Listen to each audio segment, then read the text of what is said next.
ಇನ್ನು ರಾಜ್ಯದಲ್ಲಿ ಮತ್ತೆ ಪ್ರತ್ಯೇಕ ಲಿಂಗಾಯತ ಧರ್ಮದ ಕೂಗು ಕೇಳಿ ಬರ್ತಾ ಇದೆ. ಧರ್ಮದ ಕಾಲಂನಲ್ಲಿ ಲಿಂಗಾಯತ ಧರ್ಮ ನಮೂದಿಸೋದಕ್ಕೆ ಯಾತ್ರೆಯನ್ನು ಹಮ್ಮಿಕೊಳ್ಳಲಾಗಿದೆ. ಬಸವ ಸಂಸ್ಕೃತ ಯಾತ್ರೆ ಹೆಸರಿನಲ್ಲಿ ಪ್ರತ್ಯೇಕ ಲಿಂಗಾಯತ ಧರ್ಮದ ಕೂಗು ಈಗ ಮತ್ತೆ ಶುರುವಾಗಿದೆ. ಪ್ರತ್ಯೇಕ ಲಿಂಗಾಯತ ಧರ್ಮ ವಿರೋಧಿಸಿ ಬೃಹತ್ ಸಭೆಯನ್ನ ಹಮ್ಮಿಕೊಳ್ಳಲಾಗಿದೆ. ಸೆಪ್ಟೆಂಬರ್ 11ನೇ ತಾರೀಕಿನಂದು ಬೆಂಗಳೂರಿನಲ್ಲಿ ಬೃಹತ್ ಸಭೆಯನ್ನ ಆಯೋಜನೆ ಮಾಡಲಾಗಿದೆ. ಪ್ರತ್ಯೇಕ ಲಿಂಗಾಯತ ಧರ್ಮದ ಕೂಗಿಗೆ ದಿಂಗಾಲೇಶ್ವರ ಶ್ರೀಗಳು ಗರಂ ಆಗಿದ್ದಾರೆ. ಕಾಂಗ್ರೆಸ್ ಬಂದಾಗಲೇ ಪ್ರತ್ಯೇಕ ಲಿಂಗಾಯತ ಧರ್ಮ ಹೋರಾಟ ಆಗುತ್ತೆ. ಬಸವ ಸಂಸ್ಕೃತಿ ಯಾತ್ರೆ ಹೆಸರಿನಲ್ಲಿ ಸಮಾಜವನ್ನ ಒಡೆಯೋ ಕೆಲಸ ಶುರುವಾಗಿದೆ. ಪ್ರತ್ಯೇಕ ಲಿಂಗಾಯತ ಧರ್ಮದ ವಿರುದ್ಧ ದಿಂಗಾಲೇಶ್ವರ ಶ್ರೀಗಳು ಕಿಡಿಕಾರಿದ್ದಾರೆ.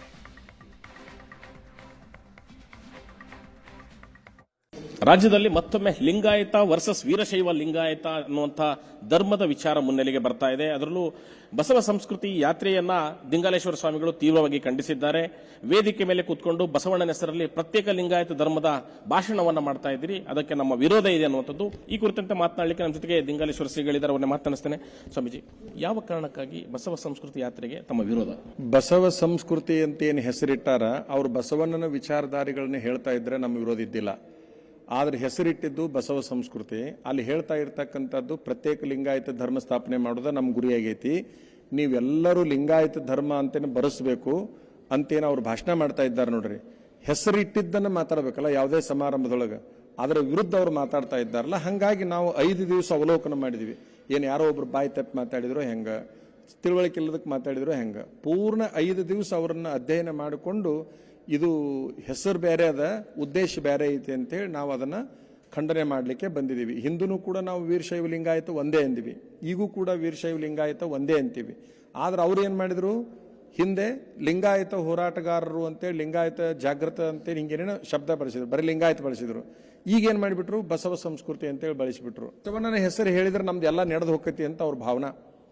ಬಸವಣ್ಣನಿಗೆ ಕೆಟ್ಟ ಹೆಸರು ತರ್ತಾರೆ, ಬಸವಣ್ಣನನ್ನು ಸಂಕುಚಿತಗೊಳಿಸ್ತಾ ಇದ್ದಾರೆ, ಬಸವ ತತ್ವವನ್ನು ಗಾಳಿಗೆ ತೂರ್ತಾ ಇದ್ದಾರೆ. ಜೊತೆಗೆ ಈಗಿರೋ ಸರ್ಕಾರಕ್ಕೂ ಕೂಡ ಮಸಿ ಬೆಳೆಯುವ ಕೆಲಸ ಗ್ಯಾರಂಟಿ ಮಾಡ್ತಾರೆ ಅವರು. ಕಳೆದ ಕಾಂಗ್ರೆಸ್ ಸರ್ಕಾರದ ಅವಧಿಯಲ್ಲೂ ಕೂಡ ಪ್ರತ್ಯೇಕ ಲಿಂಗಾಯತ ಧರ್ಮ ಉಟ್ಕೊಳ್ತು. ಈಗ ಬಸವ ಸಂಸ್ಕೃತಿ ಉತ್ಸವ ಹೆಸರಲ್ಲಿ ಪ್ರತ್ಯೇಕ ಲಿಂಗಾಯತ ಹೋರಾಟ ನಡೀತಾ ಇದೆನಾ? ಈಗ ನಾನು ನಿಮಗೆ ಹೇಳೋದೇನಂತಂದ್ರೆ, ಅವ್ರನ್ನ ಹೋಗಿ ಕೇಳ್ರಿ. ಹಿಂದೆ ನೀವು ಲಿಂಗಾಯತ ಹೋರಾಟ ಮಾಡುವಾಗೂ ಕೂಡ ಇದೇ ಸರ್ಕಾರ ಇತ್ತು, ಈಗ ಅದೇ ಸರ್ಕಾರ ಇದೆ. ಈ ಸರ್ಕಾರ ಬಂದಾಗ ಯಾಕೆ ಈ ಹೋರಾಟ ನಿಮ್ಮದು ಪ್ರಾರಂಭ ಆಕೈತಿ ಅಂತೇಳಿ ನೀವು ದಯವಿಟ್ಟು ಅವ್ರನ್ನ ಪ್ರಶ್ನೆ ಕೇಳಬೇಕು. ಇದು ಪ್ರಶ್ನೆ ಅವರಿಗೆ ಸಂಬಂಧಪಟ್ಟಿದ್ದು, ನಮಗೆ ಸಂಬಂಧಪಟ್ಟಿದ್ದಲ್ಲ. ಈಗ ತಾವು ಇದನ್ನು ವಿರೋಧಿಸ್ತಿರೋದ್ರಿಂದ ತಮ್ಮನ್ನು ಕೇಳ್ತಾ ಇದ್ದೀವಿ. ಈಗ ಒಂದ್ ಕಡೆ ಸರ್ಕಾರ ಜಾತಿ ಸಮೀಕ್ಷೆ ಮಾಡ್ತಾ ಇದೆ, ಕಾಲಂನಲ್ಲಿ ಅವರು ಪ್ರತ್ಯೇಕ ಲಿಂಗಾಯತ ಅಂತ ನಮೂದಿಸಲಿ ಅಂತ ಹೇಳ್ತಾ ಇದ್ದಾರೆ. ತಾವೇನು ಹೇಳ್ತೀವಿ? ನಾವೇನು ಹೇಳ್ತೀವಿ ಅಂತಂದ್ರೆ, ಲಿಂಗಾಯತ ಮತ್ತು ವೀರಶೈವ ಬೇರೆ ಬೇರೆ ಅಲ್ಲ. ಗ್ರಂಥಗಳಲ್ಲಿರುವ ಶಬ್ದ ವೀರಶೈವ, ಜನರ ಬಾಯಲ್ಲಿರುವಂಥ ಶಬ್ದ ಲಿಂಗಾಯತ, ಇಷ್ಟೇ ವ್ಯತ್ಯಾಸ. ವೀರಶೈವ ಸಂಸ್ಕೃತ ಪದ, ಲಿಂಗಾಯತ ಕನ್ನಡ ಪದ. ಇಲ್ಲಿ ಭಾಷಾ ಭೇದ ಐತೆ ಹೊರತಾಗಿ ತತ್ವ ಭೇದ ಅಂತಕ್ಕಂಥದ್ದಿಲ್ಲ. ಆಮೇಲೆ ವೀರಶೈವ ಇರ್ಬೋದು, ಲಿಂಗಾಯತ ಇರ್ಬೋದು, ಇದು ವ್ಯಕ್ತಿ ಪ್ರಧಾನವಾಗಿರ್ತಕ್ಕಂಥ ಧರ್ಮ ಅಲ್ಲ, ಇದು ತತ್ವ ಪ್ರಧಾನವಾಗಿರ್ತಕ್ಕಂಥ ಧರ್ಮ.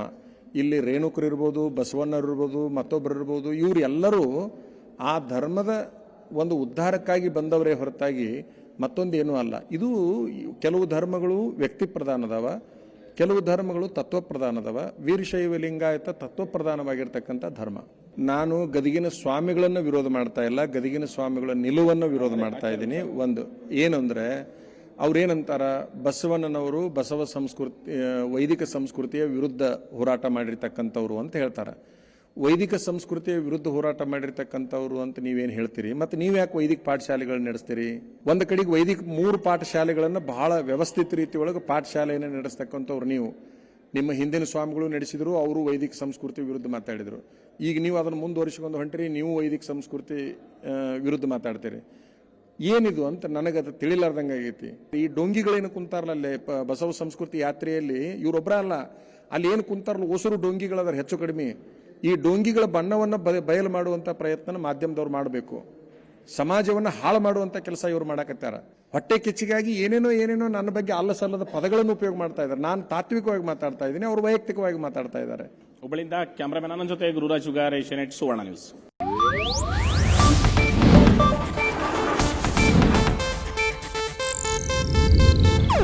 ಇದು ಏಷ್ಯಾನೆಟ್ ನ್ಯೂಸ್ ನೆಟ್ವರ್ಕ್ ಪ್ರಸ್ತುತಿ.